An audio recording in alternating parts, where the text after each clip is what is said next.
tell me that I'm never. Halo semua, salam sejahtera Malaysia. Selamat datang ke channel Fairs Lifestyle. Tuan dan puan yang amat dihormati.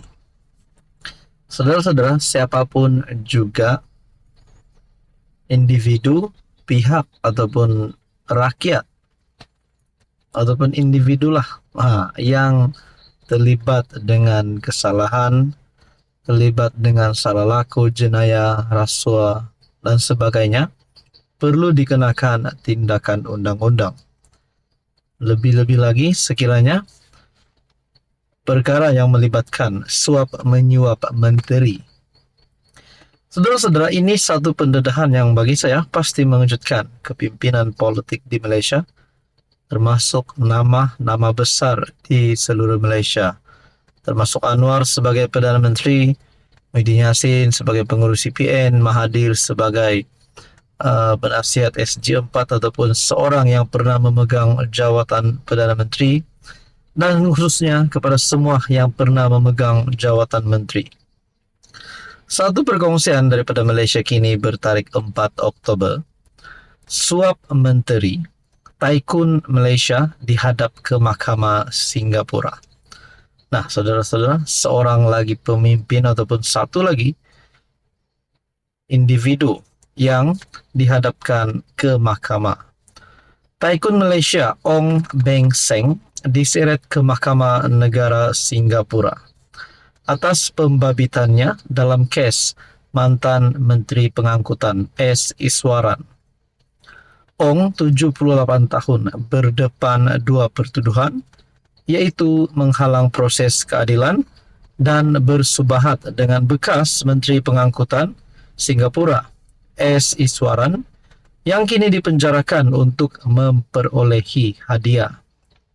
Menurut laporan Channel News Asia ataupun CNA, Ong yang juga pemilik Hotel Properties Ltd dan pemegang hak perlumbaan Formula 1 Grand Prix Singapura didakwa atas tuduhan rasuah selepas didapati memberi hadiah mewah bernilai AS $300,000 kepada Iswaran yang dijatuhi hukuman penjara semalam.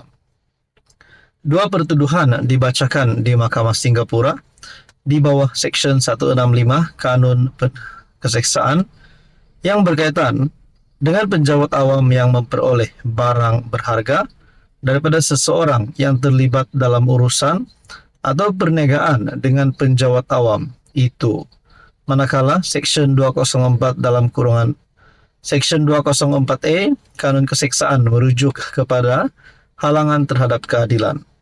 Iswaran mula dikaitkan dengan pertuduhan berkaitan Ong apabila dia dikenakan 27 pertuduhan pada 18 Januari, termasuk 2 pertuduhan di bawah Akta Pencegahan Rasuah dan 25 pertuduhan lain di bawah Kanun Keseksaan, dengan 1 di bawah Seksyen 204A dan 24 di bawah Seksyen 165. Saudara-saudara, untuk berita sepenuhnya Anda boleh lihat melalui perkongsian daripada Malaysia Kini. Suap Menteri Tycoon Malaysia dihadapkan ke mahkamah. Ong Beng Seng dihadapkan ke Mahkamah Negara Singapura. Beliau juga berdepan 2 pertuduhan, yaitu menghalang proses keadilan dan bersubahat dengan bekas Menteri Pengangkutan Singapura S. Iswaran. Tuan-tuan, ini pasti satu lagi pendedahan yang mengejutkan kepimpinan politik Malaysia. Apa komen Anda? Halo semua, salam sejahtera Malaysia. Selamat datang ke channel Fairs Lifestyle. Terima kasih kerana terus setia dan bersama di dalam channel ini. Baru-baru ini kita dikejutkan, kita digemparkan dengan video yang tular, di mana di dalam video berkenaan banyak rakyat Malaysia, netizen dan juga pengamal media sosial, Facebook, YouTube, Twitter dan sebagainya. Dan di dalam caption itu menyebut berkaitan dengan rakyat Palestin. Saudara-saudara, saya boleh katakan ini adalah satu video viral ataupun satu insiden amuk.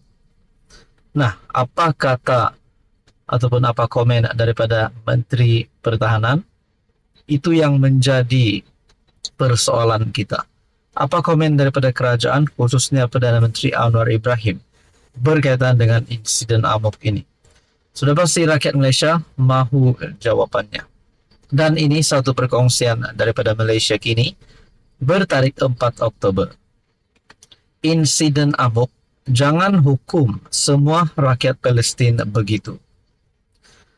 Menteri Pertahanan Muhammad Khalid Nordin meminta orang ramai supaya tidak menghukum semua rakyat Palestin yang mencari perlindungan di negara ini berdasarkan tindakan segelintir daripada mereka. Ini selepas beberapa pelarian dirakam mengamuk di Pusat Perlindungan Kementerian Pertahanan 2 hari lalu. Insiden itu mendapat kritikan daripada netizen yang mempersoalkan langkah kerajaan mengambil rakyat Palestin untuk mendapatkan rawatan perubatan di negara ini. Ada juga netizen yang menggesa kerajaan menghantar pulang pelarian berkenaan ke negara mereka yang sedang dilanda perang. Menurut Khalid, kejadian itu hanya melibatkan segelintir rakyat Palestin yang menghadapi tekanan. Bukan semua begitu. Hanya segelintir yang terlalu tertekan, katanya dalam pesanan ringkas. Malaysia Kini menghubungi menteri berkenaan untuk mendapatkan komen mengenai insiden itu dan kritikan daripada netizen. Mendev sedang meneliti keluhan mereka, tambahnya, tanpa mengulas lebih lanjut. Beberapa klip video pendek tular mengenai kejadian itu yang didakwah berlaku di Wisma Transit Mendev Kuala Lumpur. Menerusi salah satu video, seorang wanita berbahasa Arab dilihat menjerit kepada seorang anggota tentera selepas dia menendang dan merosakkan harta benda di tempat kejadian.